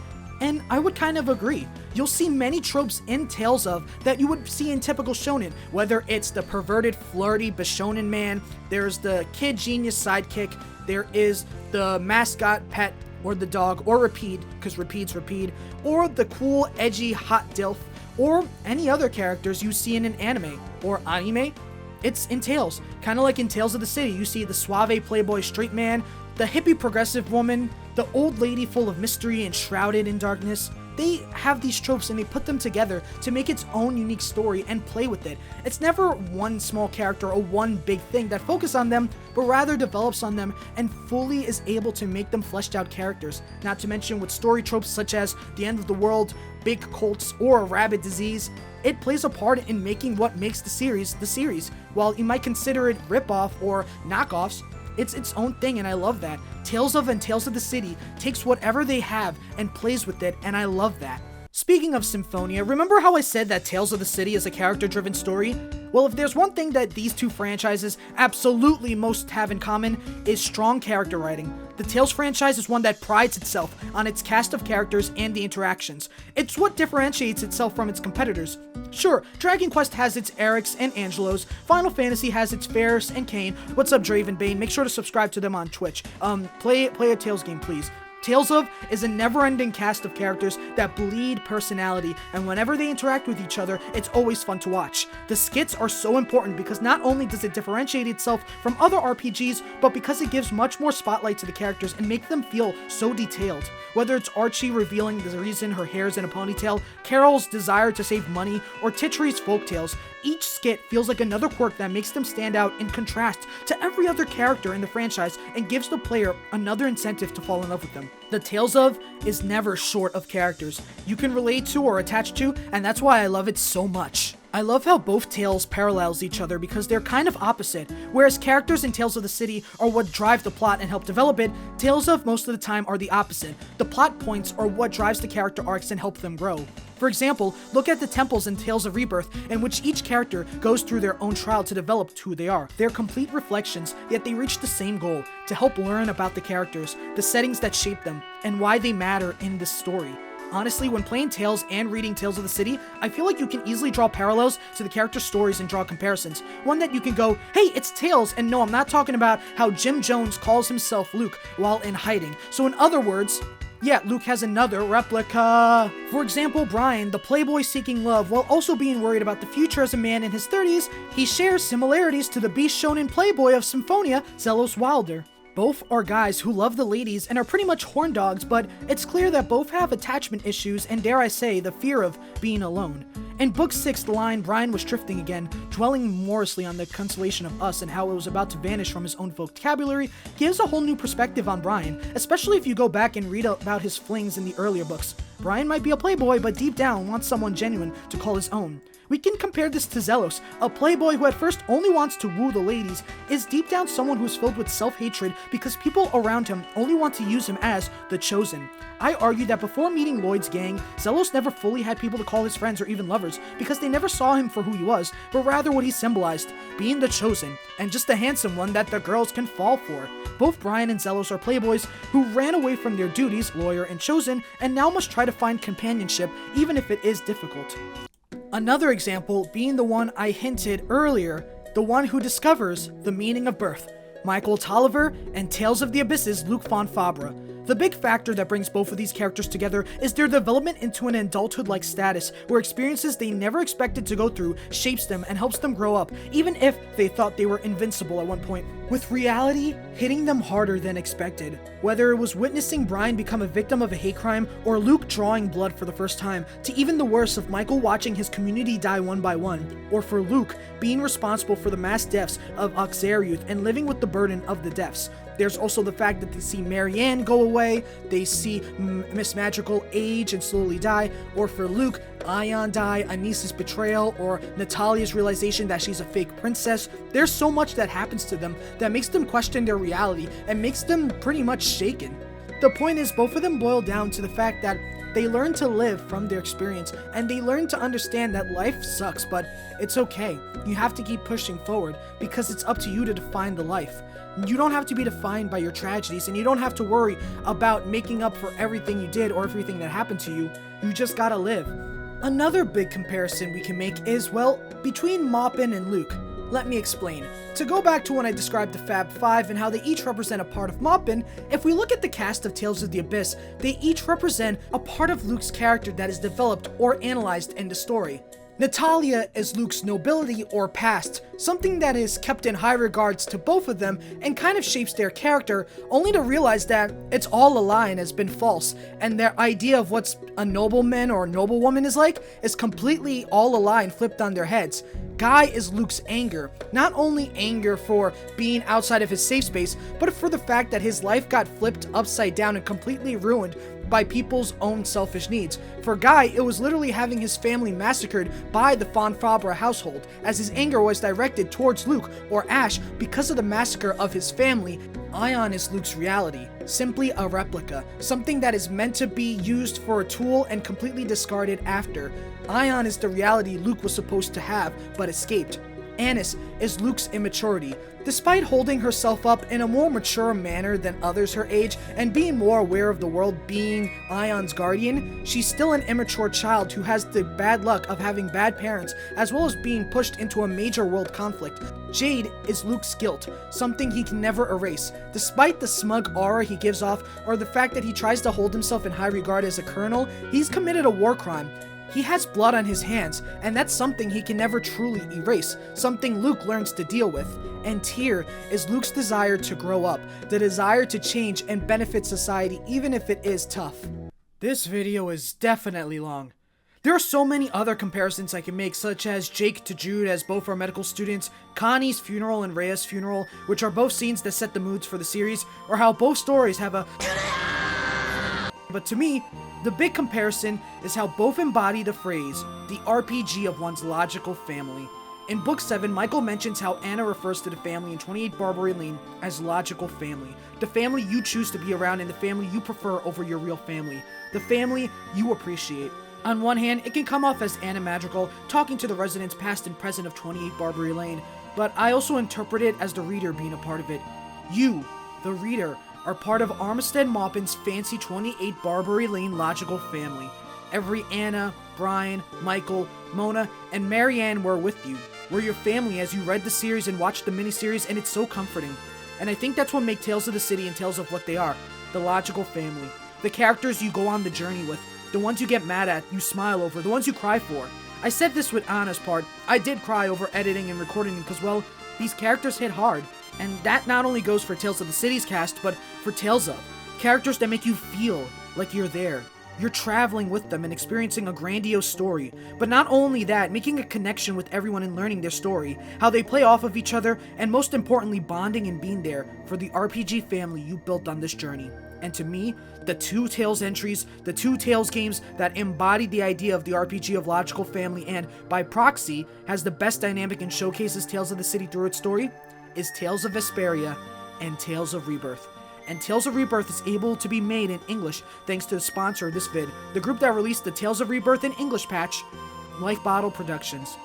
Life Bottle Productions is an open source volunteer organization with the main goal of translating and remastering games in the Tales of series. They have many projects available, such as our translations for Tales of Destiny DC, Tales of Innocence R, Rebirth, and Hearts Infinite Evolve, along with HD texture packs from many other Tales games. They host a Discord server, Tales of ABCDE, for fans to work and share resources with any Tales-related mod products, such as Tales of the Abyss Revamped, Destiny, and Symphonia Free Run. Anyone can join and welcome any contributions to help make the Tales community a better place. Honestly, Life Bottle, I also wanted to take time to say thank you. Thank you for not only letting me shout you out in this vid, but also bringing Tales of Rebirth to life in the West. Thank you for bringing me great characters such as Annie, Eugene, Mao, Hilda, Titri, and even Vague. These characters are pretty much important to me now in Tales, so I really have to say thank you so much. On the surface, Rebirth is about discrimination. The tensions and hatred racism brings, the self-hatred and doubts it brings to the characters and the world, and the way such racism divides community. Tales at Rebirth is also a group of characters coming together and putting aside their differences, for most part, to travel together to at least try to make the world a better place. Whether it was something as little as Titri and Mao laughing and having a brother dynamic, Hilda and Annie having a sibling dynamic over perfume, to even more serious ones such as Annie learning the truth about her father's murder and her hatred towards Kajima, and Mao understanding the reality of being the child of the sacred beasts. Each skit and seeing them travel together, and especially for Annie and Eugene, putting aside their differences, is such a good story. Whether it's the sacred beasts guiding the characters in the right direction, or the confrontations with the racism in the world, and how they still hold onto their idealist notions, the Rebirth cast forms a logical family born from oppression and conflict. It's one that knows the world is bad and that their situation is far from favorable, but at least they have each other. At least the characters give each other hope. It depicts such a nice dynamic that is seen in the Tales of the City. It's characters looking past their flaws and their inner turmoil to find something that makes them, well, human. It shows a community sticking together even when things are tough and when society requires a lot more work to improve the lives of others. I think one quote that really sticks with me is Titri in his skits and his dungeon trial, when he stands against discrimination and understands the importance of realizing racism, but still pushing past it to see the humanity in people. Because I also think this captures the message of Tales of the City, to find humanity in those that are different from you. Titri and the other characters are why I chose Rebirth. Rebirth captures the idea of people with different struggles and not fitting in with society, because it deserves as much love as Grace's and the Abyss's cast, and I'm forever grateful that this game is now translated fully in English for people to experience it. As much as I love Rebirth, I also want to highlight my favorite Tales game, my first one, and the one that I'll always hold dear to my heart, the one we're going to conclude with, Tales of Vesperia. Vesperia will always have a place in my heart, that is for sure, and some of that comes from the cast. A lot of Tales fans will say that casts like Berseria or Abyss are more connected, but to me, Vesperia was my favorite. Seeing these guys grow from some ragtag group of rejects, both from society and the law, into this weird conglomeration family is such a fun thing to see. I think this can be seen through Yuri as well. Yuri is kinda like Anna Madrigal. Before the venture to the capital where Yuri goes by himself, he abandons others because he wants to do it on his own, believing he can handle it. It is then in the Force, Rapide brings the others to him. He is confronted and they tell him to believe in others like they believe in Yuri. This shows that they want to be around Yuri. The cast wants to be around Yuri and hang out with him, as well as also, save Estelle and care for the others. They're not just someone who goes on their own, despite the fact that they do multiple times. They do care about each other, and they do love being on the adventure. Kinda like how the residents of 28 Barbary Lane like being around Anna Madrigal. The story of Brave Vesperia, or just Vesperia's cast by technicality, is that sometimes in life, you need to rely on others. Specifically, rely on your logical family. Life is tough and will be hard to navigate, but even so, never burden anything by yourself. It's about the characters accepting each other in their life and learning to work through problems together rather than separately. This especially culminates in the boss battle with Stephanie, where thanks to Yuri, she declares that she wants to be herself. She wants to keep on living.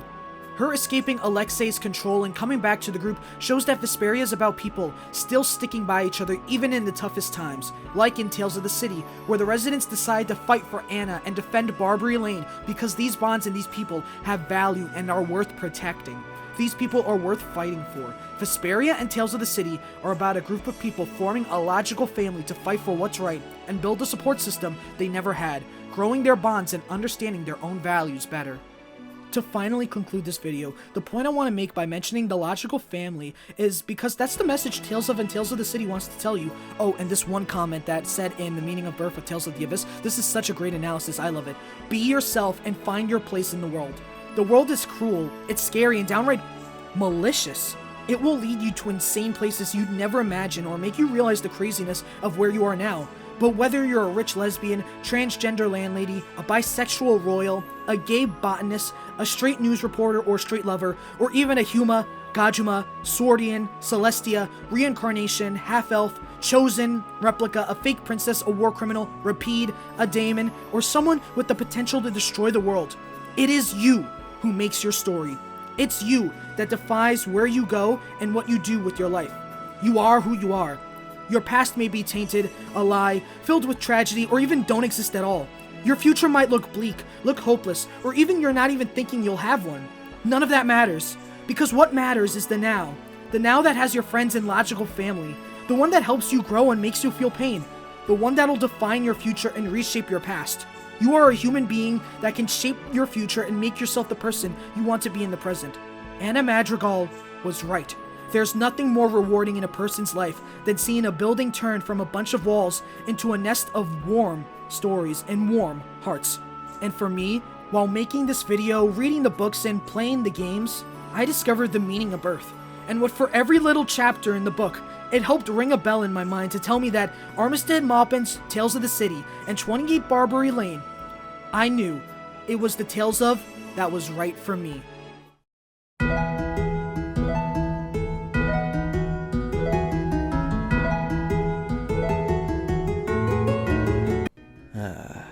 What a peaceful fucking day on 28 Barbary Lane. The Clarth is ringing, the Kazuma are using the Force, the Mews are lighting up even the stoniest of the stoners in San Francisco. And I'm here exploring Barbary Lane and experiencing the tales of the city. Yuri, did you hear the news? California voters voted to formally repeal Proposition 8 from the California Constitution. Thanks to this repeal, the California Constitution cannot ban same-sex marriage like they did from 2008 to 2013, and is enshrined in the Constitution. You know, I was always really dumbfounded by that law. Oh, really? You have a whole ass state known for being a refuge for LGBTQ people and have a distinct gay culture that gives New York a run for its money, with predominant LGBTQ people in many areas of life, and you ban same-sex marriage? What kind of tone-deaf decision is that? Well, I suppose this was the result of bigoted voters not knowing us. Sure, if you're living under a rock, or purposely dense. I'm gonna take my bets on the voters being the latter, with how many have an attitude for no reason. Regardless, this is a time for celebration. We can get married and not worry about the clock being turned back. Yeah, I guess this is a time for some tranquility and peace. After all, with the other vote being to outlaw prison slave labor, I'm sure that'll pass and be safe for all of us. Right? Okay, thank God I finally found this house. Man, San Francisco layouts are crazy. And you are? Oh, I'm Chise. I'm the sleigh beggy that just moved around 3 blocks away from here. Still new to the neighborhood, but I'll manage. I hate to damper your arousal, or however you guys call it up there. But if you're looking for Lieutenant Simon, he was only in book 4, Baby Cakes. We speedran that book a while back, and now we're gonna do Tales of Rebirth's English patch soon if you want to join us. Yuri, don't be so dismissive. She might just be here to ask about, perhaps she knows about Miss Magical herself. What? Apologies for the lack of formalities, but do explain your business if you can. I come bringing news from my husband that he wants you to come to our house to share the news. To sum it up this thing, you two are the chosen ones. The ones that have the infinite power to wield the will of Ashman. Howard Ashman? The Howard Ashman? Like the legendary gay guy of old? One that gives the heroes from our games a run for their money? I wouldn't be surprised. One step into the living room of 28 Barbary Lane, and you already feel like you're in an even gayer version of his works. Has anyone ever told you you're cute when you laugh like that type timing? 'Cause you sure do, honey. Okay, yeah, no wonder you're the chosen. Come with me. You're gonna love my husband. Charm, sweet, charmed. Ah, is that how they say home sweet home in Britain? No, I just want to say that to get a chuckle out of myself, you know what I'm saying? Welcome, thine chosen. You have arrived at the path of destiny. Actually, the real Destiny Director's Cut was never localized outside of Japan, nor was its sequel published in America either, with no English patch. And we're from Vesperia, not Destiny. Sorry, Raven, Cramps, you got the wrong guy. You know, you could have entertained this comedic concept, but I guess my crappy British humor is lost on your San Francisco values. Perhaps I should just pack up my shit and leave. K. Might as well find a dawn of the new world if this is the cold shoulder I'm going to get, okay? Alright. Sorry we touched a nerve that was a bit rude. My apologies. My name is Flynn Sifo, and this is Yuri Lowell. We're the residents of 28 Barbary Lane. A pleasure to meet you. And I am Elias Ainsworth.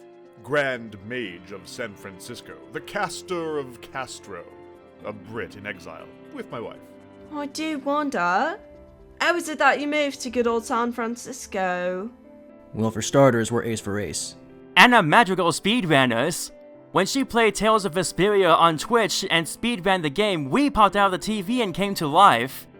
That's how 28 Barbary Lane gained new life. Every day, a new Tales character comes and goes, but me and Yuri decided to hold down the fortnight and become permanent residents. Ah, so she's also magic as well.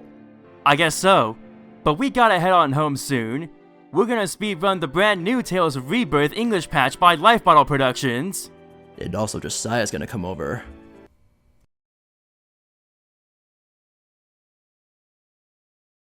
Anyway, I have summoned thee as you two are the chosen couple. The one that will finally free the world of Anita Bryant. So now we're at the good stuff. Alright, we're listening. But, before we continue, I must test your worthiness. In this bowl is the liquid passed down by generations to determine the chosen ones and their validity. Now, please dip thine hands in my sweet baby ink. That's an oobleck, dude. What? Yeah, no, Shauna made one of these for her project in elementary school. It sure was messy.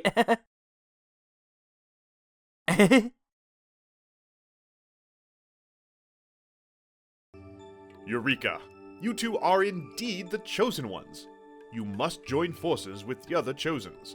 The evil woman must be stopped. Not to spoil your art project, but we still don't know anything about this chosen Anita Bryant or Will of Ashman. Mind giving us a crash course?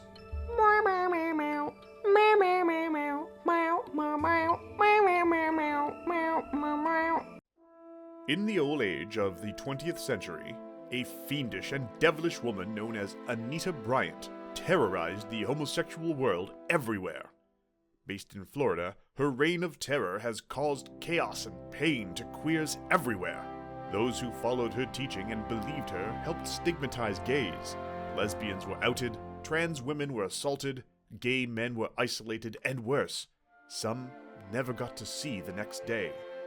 However, a hero of old named Howard Ashman, who is the descendant of a Czechoslovakian corpse known to be the first homosexual in the world, was the chosen one, and able to defeat Anita Bryant with his party members, including me, as I was someone in his party. We fought a fearsome battle against her, but gracefully managed to defeat her, even if it meant costing Howard. In exchange, he split his body, soul, and power into 3 letters, the D, the E, and the I. Legend foretold that 3 couples would be chosen in order to fully defeat her and relinquish the world of her tyranny. A hero from Capcom, a hero from Sega, and a hero from Namco. These 3 would combine the DEI, causing the Project Cross Zone to happen, and finally defeat Anita Bryant once and for all. And now that we have tracked 2 of the chosen ones, we now need your help to find the 3rd couple in order to finally defeat her. Talk about a tale of destiny. You already referenced that game. Talk about a tale of Symphonia. Sounds fun. Granted, I don't know how keen I am in leaving 28 Barbary Lane on its lonesome, while me and my boyfriend go hunting for your dream. Do tell, if you already found one of the heroes, may I inquire who they may be? Ah, yes, the hero of Capcom's, Narumitsu. You might know them as the guys behind Lambda Legal, the biggest LGBT legal defense fund. I remember them. That's oomph. They helped us fight back against the city's initiative to bulldoze down 28 Barbary Lane and Brook 5. It'd be an honor to once again work alongside them to protect queer people. I do wonder what those 2 lawyer guys are doing right now. Edgeworth, we got the E. Amazing, Phoenix. This is quite amazing. No, Edgy. Project Horse was last Thursday. Here, have a carrot, sweetheart.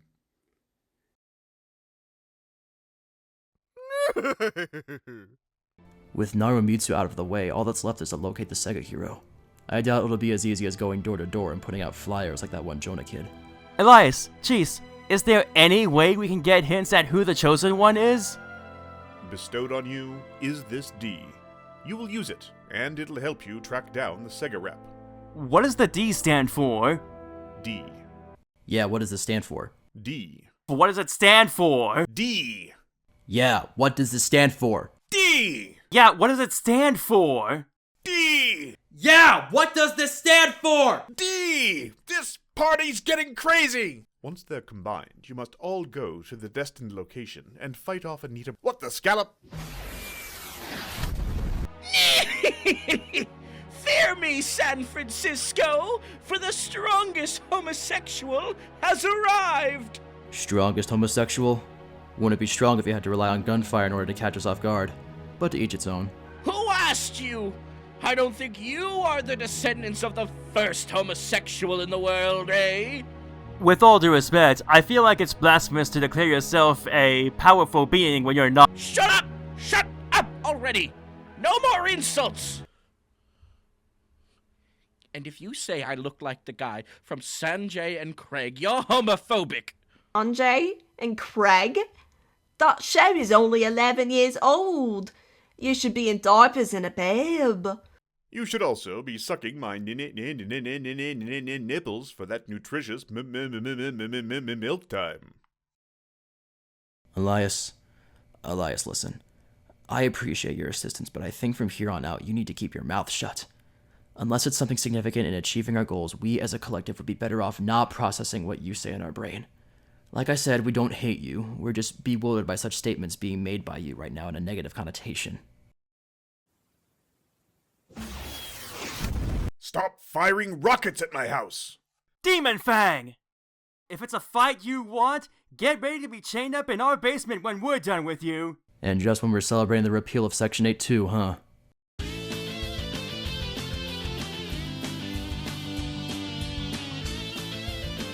Ah! You fiends! No matter. Allow me to use my secret attack. Go, my Slovenian family!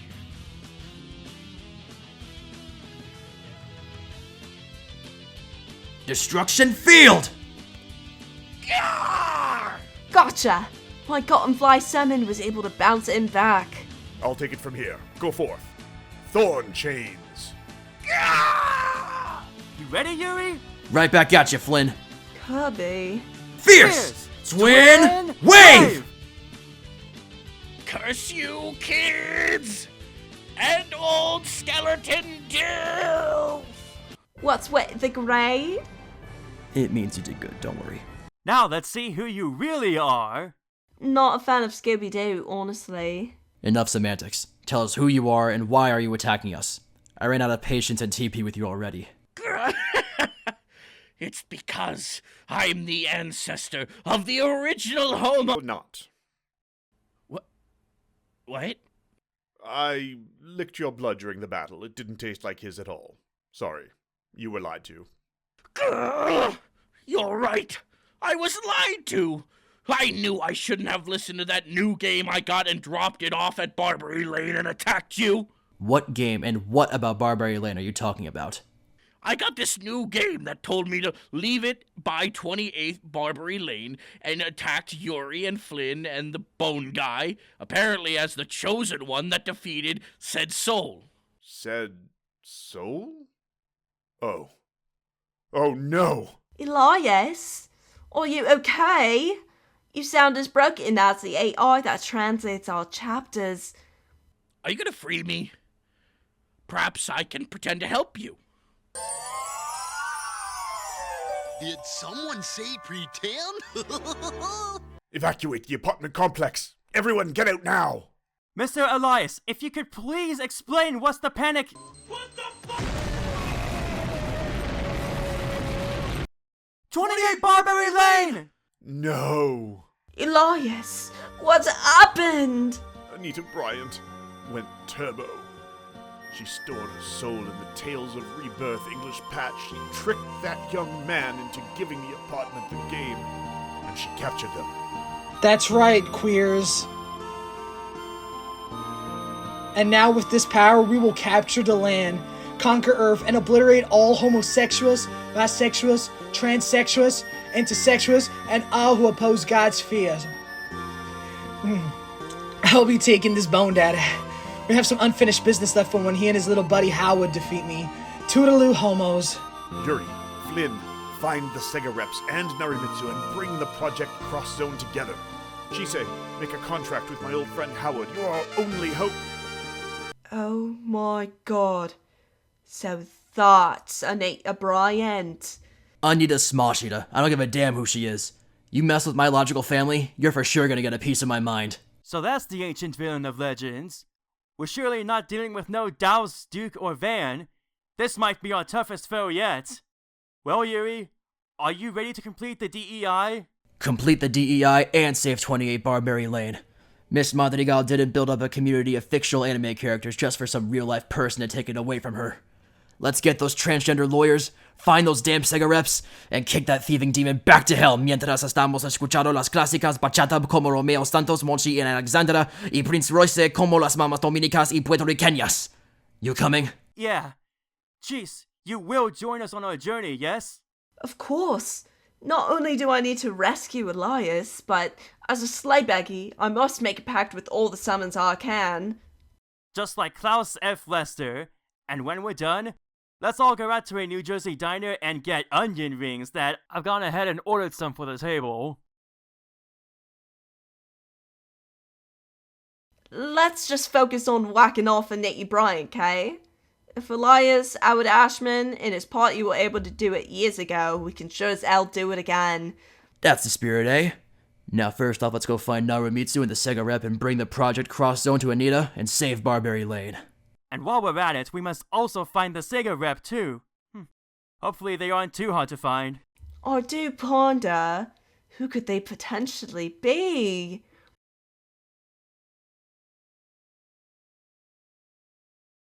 Were you really expecting anyone else?